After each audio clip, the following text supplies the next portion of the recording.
C'est quand, lorsque Joe sera là, peut-être. Lorsqu'il s'explique, je suis obligée d'écouter, même si ça ne me plaît pas. J'ai répondu. Oui, Monsieur le Président, je voudrais que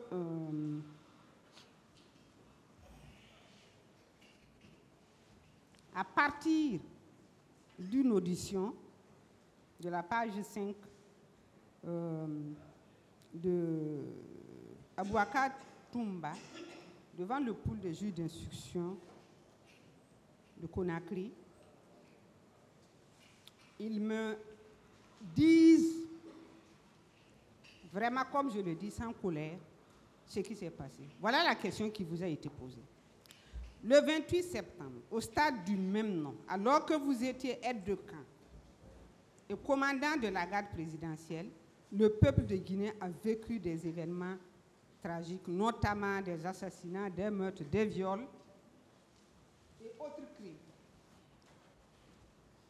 Quelle est votre part de vérité? Voilà ce que vous avez dit. Le 28 septembre 2009, ce sont les éléments de la garde parallèle, dont Macambo, Georges, Marcel, Théodore, qui sont venus me réveiller à 7 heures. Quelquefois à 7 heures, on vient vous réveiller. Quelquefois, on vous réveille à 10 heures. Ce sont vos versions. Ils ont souhaité que les éléments de la garde présidentielle soient associés à la manifestation. J'ai répondu que personne ne sort. Ce commentaire-là que je viens de faire, c'est-à-dire la lecture que je viens de faire, appelle de ma part des questions que je vais vous poser. Première question. À quelle personne faisiez-vous allusion qui pourrait venir derrière vous si le président Dadis était resté seul? J'ai répondu à cette question, maître. Vous avez répondu. Votre réponse ne me satisfait pas. Je ne peux pas vous contraindre à répondre comme je le veux, mais moi aussi, je peux penser ce que je veux. Vous ne répondez pas parce que si vous répondez, vous allez vous dévoiler. Monsieur le Président, je voudrais que le commandant Toumba nous dise le danger qui planait sur le président Dadis. Était-il présumé ou réel? Est-ce que c'était un danger présumé ou c'était un danger réel? J'ai répondu relativement à une présidence. Hier, j'ai répondu à ça relativement à une présidence. Sinon, s'il n'y a pas de danger, on n'a pas besoin de placer une garde là-bas. Sauf que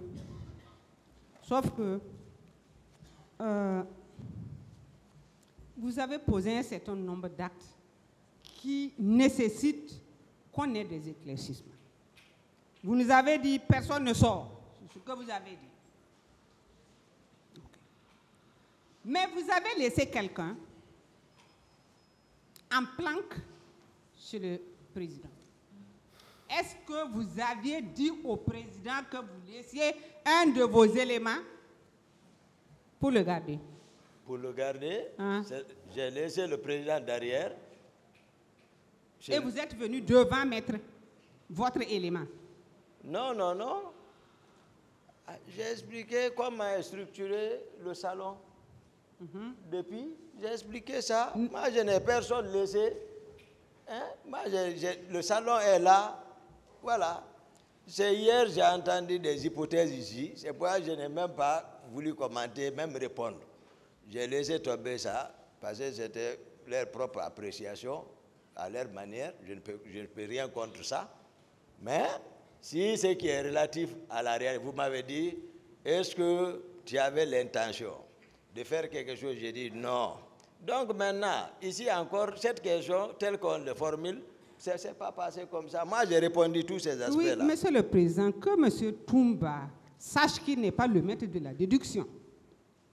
Si vous savez déduire, laissez la liberté aux autres de déduire. Ceci dit, Monsieur le Président, je voudrais que M. Diakité nous dise, est-ce qu'il n'a pas est-ce qu'il n'avait pas un plan en interdisant au président de sortir, en le mettant sous cloche, c'est-à-dire en faisant en sorte qu'il ne puisse même pas sortir, et en allant au stade?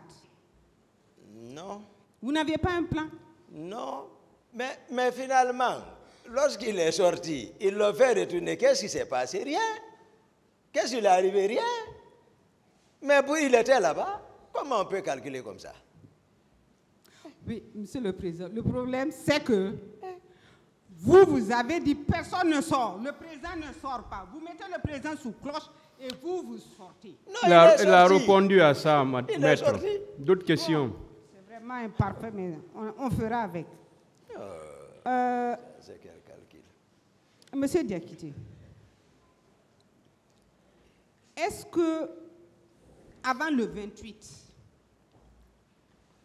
il y a eu une manifestation contre le président Dadis à Conakry, à votre connaissance? Non. J'ai dit le 27, maître. Le 28, avant le 28, est-ce qu'il y a une manifestation contre lui? Non.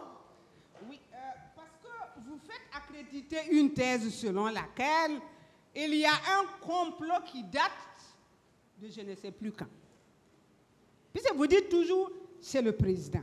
Vous dites toujours, je savais que c'était comme ça. La question, maître. La question, c'est de savoir, est-ce qu'on peut préparer une riposte à une bagarre qui n'existe pas? On peut prévoir, c'est-à-dire faire une prévention, comme toujours ça a été le cas, parce que c'est les mêmes questions sous une autre forme. Dire, par exemple, est-ce que vous pouvez laisser la présidence comme ça, le président est derrière, ou s'il y a on peut faire une bagarre qui n'existait pas. Tout ça, c'est les mêmes questions. Moi, je comprends. Hein? Mais d'accord, on peut prévenir, faire une prévention, et la raison de la guerre, c'est ça. Et puisque votre client même a dit à 2 heures du matin qu'il a appelé, vous m'avez demandé comment il a été, il a appelé, la question tourne, mais j'ai dit, nous sommes militaires, c'est des commandos. Le commando, on vous apprend, on vous donne un temps, d'ici l'aéroport, tout de suite. On dit, d'ici 15 minutes, il faut que vous rentriez là-bas.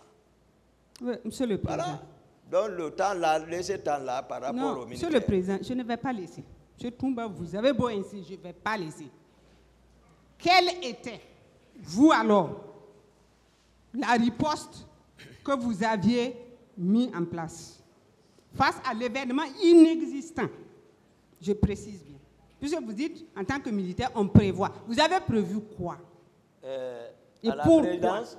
Non, ça c'est le quotidien à la présidence, maître. Oui, mais dites-nous ce que vous à la avez prévu. À la présidence, je vous ai dit ma compétence. Ne me faites pas quitter là-bas. Le salon est sous contrôle. Voilà, là-bas, voilà, c'est ça. Ça, c'est la routine, ça. Dire on ne peut pas laisser la présidence comme ça, il y a la routine, c'est tout. On ne peut pas abandonner la présidence comme ça. C'est tout ce qu'on insinue. C'est ce qui divise les gens. C'est-à-dire, moi j'ai trop pitié, je ne sais pas. Ce qui n'existe pas, on insinue, on monte, on fait des montages. C'est différent. Ça n'existait pas entre moi et le président. Ça n'existait pas. Peut-être d'autres viendront le dire. Les personnes qui m'espionnaient viendront vous le dire. Comment était la sincérité de Toumba? Où Toumba partait, ils sont avec moi. D'autres questions, maître. Oui, Monsieur le Président, son développement appelle encore une question. Allez-y. Monsieur Toumba, donc vous êtes d'accord avec moi que vous n'avez rien prévu pour le fait inexistant? Oui ou non? Il a répondu à ça. Ok. Il n'y a pas de souci. À cette barre, Monsieur Diakité, vous avez rapporté que s'agissant de votre voyage sur l'Abbé, Il y a eu une petite discussion sur le choix du conducteur. Vous avez proposé M. Kareka, même si je n'écorche pas son nom. Le président, le colonel Konaté, le général Konaté a proposé un certain Sakara. Finalement, qui a conduit le président? Ça, c'est fait devant le président Dadis. Je vous demande. Ça s'est fait devant parce que... Qui l'a conduit? Dites-nous un nom. Qui l'a conduit, si vous savez? Je crois que c'est Kareka qui nous a amenés.